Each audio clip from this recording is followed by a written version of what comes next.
listening to the Pasco Podcast with Mike Carballa.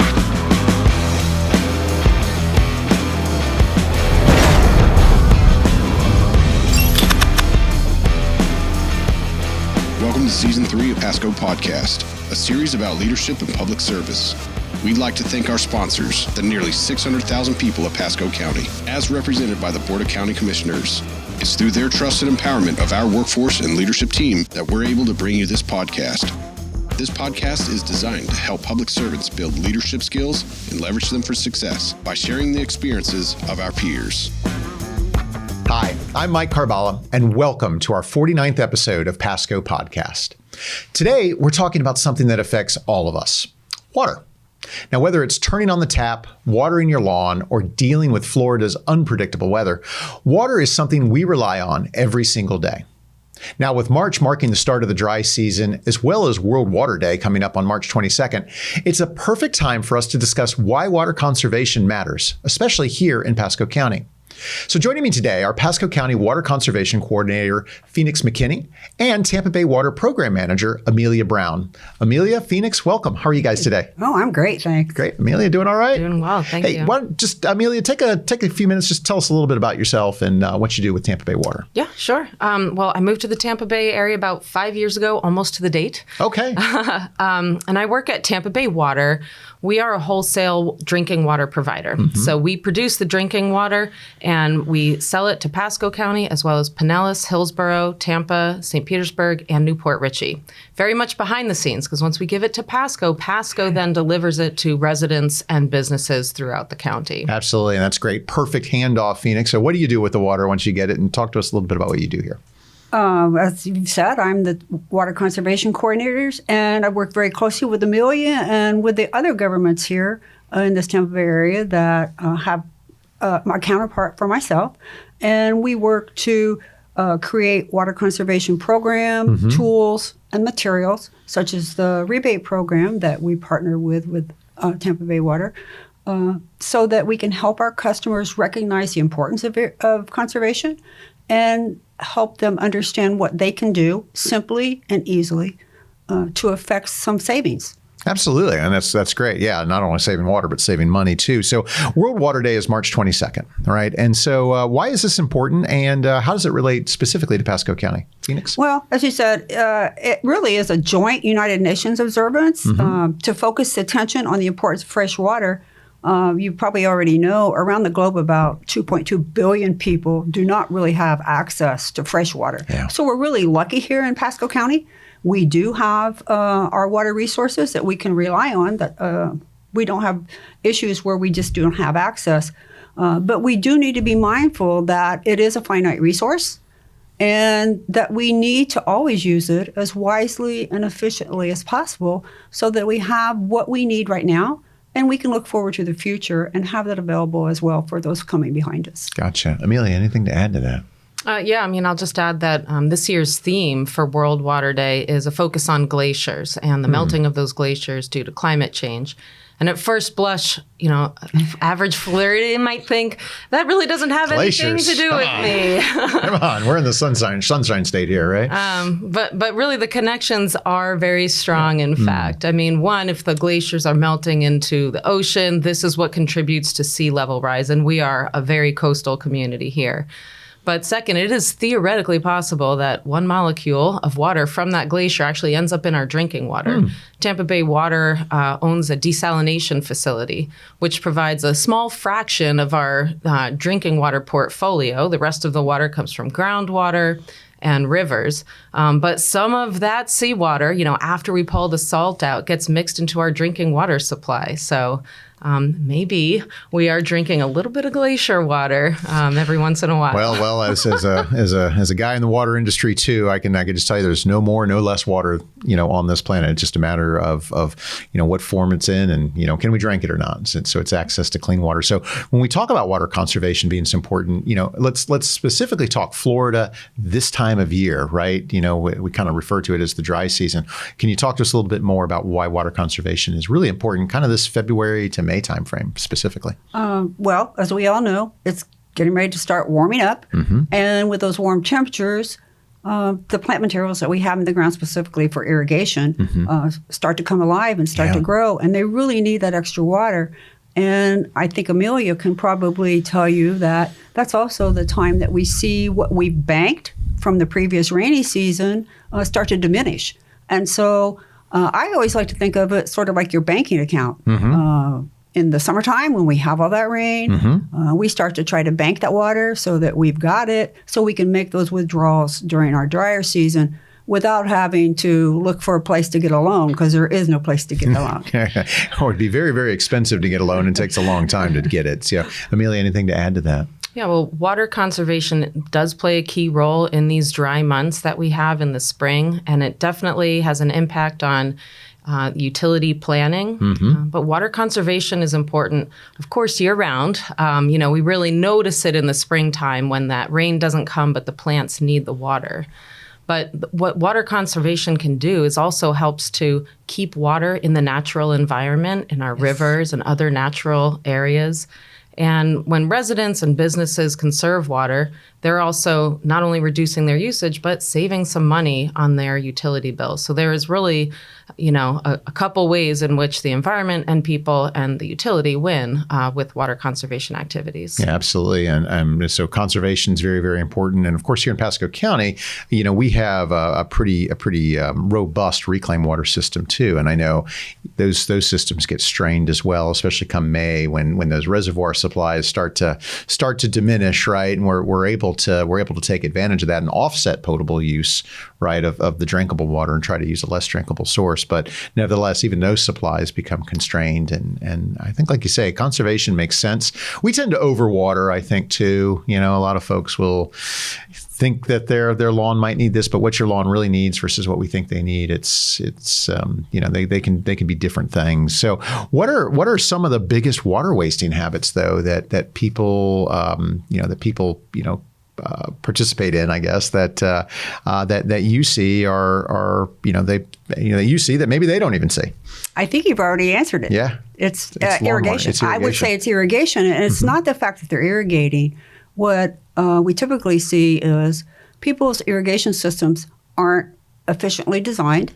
Sometimes they are not efficiently maintained. And then, as you said, people have a tendency to think if a little bit of water is good, a lot of water is better. And that's not really the case. When you overwater your lawn, you're actually drowning your plants. And many times that actually kills them, or it creates problems where they could be like insects, disease set in. So among those products that, for instance, both Amelia and I think work on is trying to help people realize how to efficiently maintain their lawn, get what they want, but not damage it or overuse that water. Yeah.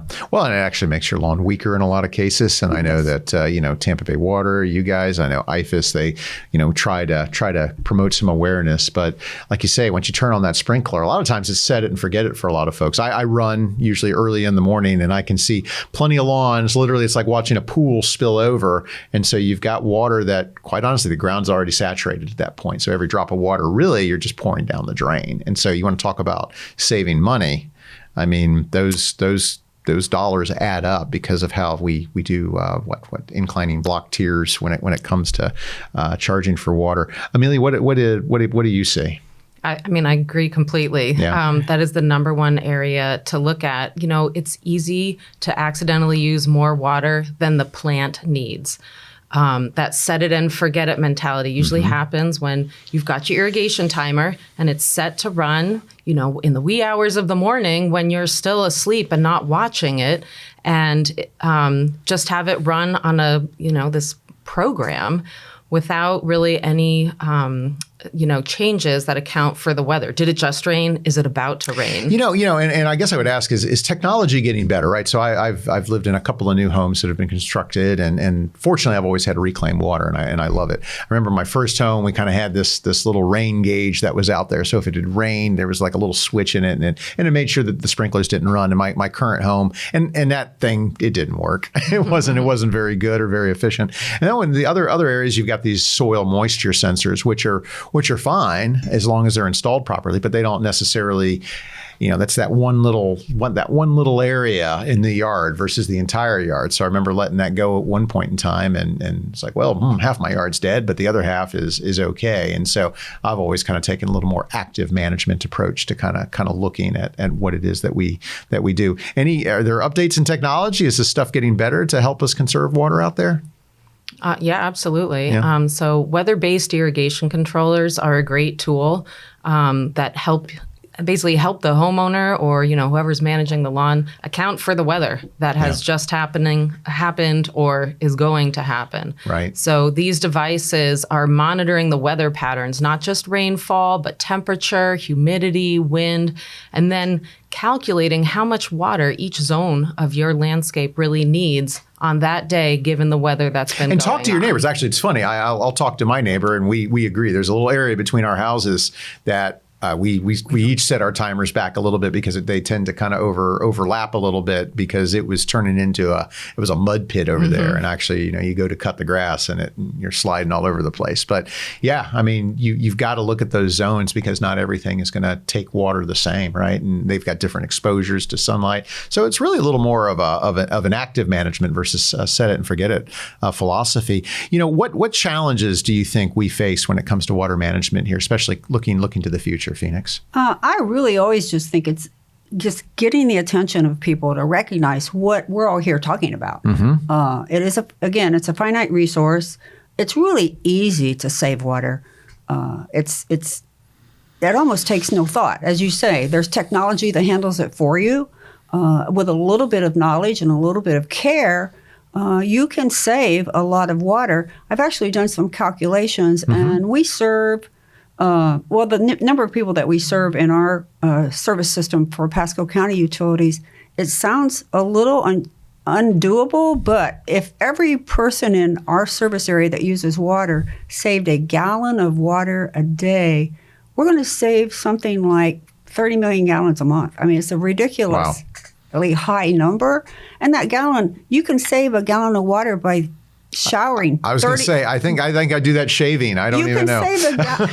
You can save a gallon of water by showering 30 seconds less in the shower because a shower head's probably running at about 2.5 gallons a minute. So you just cut 30 seconds off, or just by, as you say, while you're shaving, turn that water off, Mike, and save that gallon. If I could get everybody to do that. So just recognizing there's a need. And it's doable. I don't have to sacrifice anything. It's not going to take anything away from me, and it's going to contribute to the individual doing it, and it's going to contribute to the community. I think as water professionals, I think we've made it too efficient, so it's too cheap and it's too plentiful. And so I think with that, folks sometimes don't realize how precious of a resource it is, but it is for life. Amelia, what do you think? Looking to the future, I mean, we see a lot more people moving to Pasco County. 100%. And the water resources is a finite resource. So we've got population growth and a limited water supply, and all those next new opportunities to develop more water are increasingly expensive. And we're trying to balance these things while also looking at sort of the patterns of water supply throughout the year. Do you have the water that you need when you need it? Last year was a really notable year. We were for over a year in a drought condition, and our reservoir was perhaps the lowest it's ever been, or record making. And then we were hit by 3 storms that provided way too much water all at once. So managing those fluctuations annually, seasonally, and over the years is really a significant challenge. So let's maybe we take a deeper dive into that. As you mentioned, these extreme weather conditions are becoming more and more common, right? I think the reservoir almost got full as a result especially after Milton, right? Yes. A lot of rain there. How are we adjusting our water strategies to deal with not only hurricanes, but man, look at all the flooding we had just as a result of the rivers. Any thoughts of that and droughts? I mean, et cetera, right? I mean, you've hit on them all. I feel like everybody needs to be thinking about how we construct, where we build, again, how we use these resources. And rather than doing that in a way that's, for instance, it's built for right now, we think about the extremes that we might experience on either end of that spectrum and try to build and place things in that way so that when we do experience those extremes, which are few and far between, really, that we're not overwhelmed by the results. Gotcha. Amelia, anything to add to that? Yeah, sure. I'll add that, Tampa Bay Water has been evaluating the potential impacts of climate change on our region and our system for many years. Taking those, anticipated probabilities and looking at how that's going to impact the timing, the quantity of our water, how does it impact demands, and rolling this into modeling. And we have renowned staff who are working with top leaders across the country and even around the world to really understand the variety of those impacts and how that impacts not only the water resources, but our infrastructure, and how can we be better prepared when those major storms and events do happen, and how can we be resilient to those big changes. That's fantastic. So kind of switching gears a little bit, let's talk about outreach, right? And talking with the community. What programs or initiatives do you think have been more successful, I guess, in educating our customers about water conservation?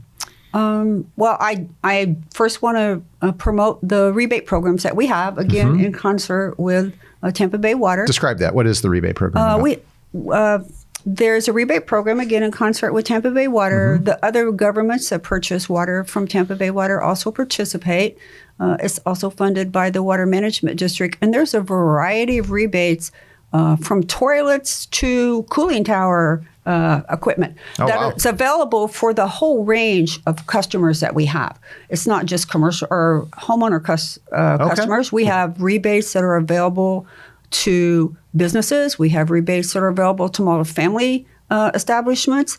And we're lucky enough that we have customizable rebates. So rather than us telling you, here's what you need, you can come and tell us in concert with the district what you think you need to save water. And I'll let Amelia correct me if I'm wrong, but I think it's a cooperative funding, but I think the funding availability is like $40,000 on that. So those rebates really range from $40 to $40,000, depending on who's getting them and what they're rebating. And what you're doing, and so that's working really well for us, and that's going to be in place for a while. And in addition to that, I happen to be a champion of working directly and individually with people, because I think this is a behavioral change issue. Yeah. And it's really nice to get out and talk with people. I have a lot of opportunity to talk with many of the people in our county and talk with them about this and show them how they can make it work for themselves. And as Amelia said, save water. Yeah, 100%. What about you, Amelia? Well, another program that I'll mention in addition to the rebate program is the Florida Friendly Landscaping Program in Pasco County, also in Pinellas, Hillsborough, and actually throughout many regions of Florida. But these individuals are there to help residents and businesses with their landscape management, to provide education, how to grow a garden well, how to be Florida friendly, pick, plants and put them in the right place so they, are getting all the sun that they need and just as much water as they need to thrive and be healthy, but not wasteful with the resources. And there's a lot of workshops and classes that are all free. Folks can join a webinar. And so that's a truly, amazing educational resource for residents across the county. That's so cool. That's great. We offer that. Well, so, I'm fired up now as a resident. How do I get involved? There are actually a lot of ways to get involved. In addition to the programs that we've talked about, again, Tampa Bay Water and some of the other conservation-minded organizations around the Tampa Bay area offer grant programs. And so, for instance, if you're in your homeowner community and you feel like, well, we all need to get together and conserve some water, sure, you can apply for some grants. We have information on our website, PascoCountyUtilities.net. If you go there, there are some resources there. You can contact me. I'll be happy to come out and talk with you and get you involved. And there are other resources in the county. As Amelia said, the Extension Service, we work very closely with them. And you don't have to go through us. You can just do some research pretty much anywhere. where people are doing good work conserving water, because I actually think every day in Pasco County is Water Conservation Day. So yeah, I mean, and it's really not hard stuff. I mean, I think we've judged in the past the FGUA poster contest where we've got grade school kids teaching us to how do you conserve water. I actually saved one year as a picture of a dog licking a plate, and it was save water, let the dog do the dishes. But I don't know if I'd advocate that one or not, but nevertheless, there's some clever ways that we can go out there and save water. From Tampa Bay Water's perspective, how do people get involved? Well, I think there's some really simple steps that people can take at their own homes. So the first one might be to just run your irrigation system and watch it go. Because a lot of times it's going in the middle of the night or when I'm not spraying the street. What's going on here? Right? And that's how you'll know if, one of your sprinkler heads got knocked off and is, giant shooting fountain. out. Right. But you won't know unless you watch it. And so, taking care of those leaks or broken heads can be really helpful immediately. And then you can turn your attention to inside your house. If you have a leak, that dripping shower head or faucet, or perhaps your toilet's running. Oftentimes the solution to a running toilet, which can cost hundreds of dollars a month, is to just replace the flapper. It's a $10 part. Yeah, $10, $20, something like that. And if the problems are more serious, and you ultimately need a new toilet, there is the rebate program where you can get $40 to $100 when you buy a WaterSense certified toilet, which are widely available at all the, major stores that sell toilets. Very awesome.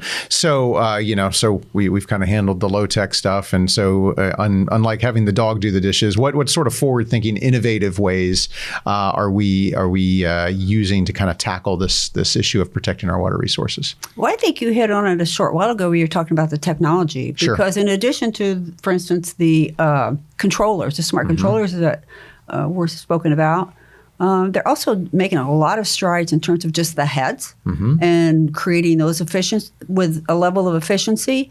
All of the water saving devices that are being created right now have been scrutinized to make sure they're as efficient as possible and making them easy to use, which hasn't always been the case in the past. Right. So they keep trying to make them a lot easier to use. So in addition to the technology, again, of course, just learning about it and looking at how easy it is. Again, that gallon a day I was talking about, it is so easy to do, and it makes such a big impact. Yeah.